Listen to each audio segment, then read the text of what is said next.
गांव रामपुर में एक निडर लड़का रहता था जिसका नाम अर्जुन था। वह कद में छोटा था, लेकिन उसकी बहादुरी की पूरे गांव में चर्चा थी।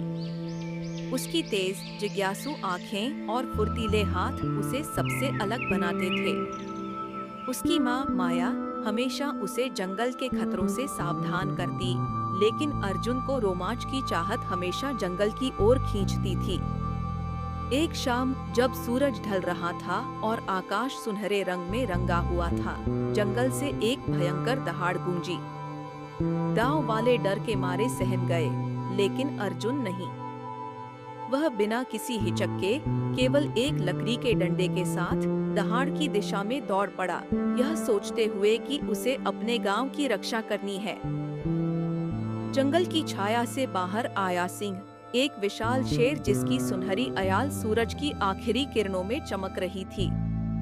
उसकी आंखें क्रोध से भरी थीं, लेकिन अर्जुन ने डर को अपने ऊपर हावी नहीं होने दिया। शेर ने गरजते हुए अर्जुन की ओर छलांग लगाई, लेकिन अर्जुन अपनी फुर्ती से उसके हमलों को चकमा देता रहा, अपने डंडे से उसे दूर रखने की कोशिश करता रहा। लेकिन लड़ाई के बीच अर्जुन ने कुछ अजीब महसूस किया।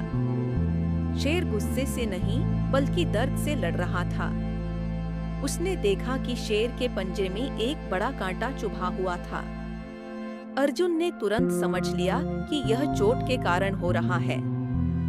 अर्जुन ने अपना डंडा छोड़ दिया और धीरे धीरे शेर के पास जाने लगा। तुम्हें चोट लगी है? उसने शेर से धीरे से कहा।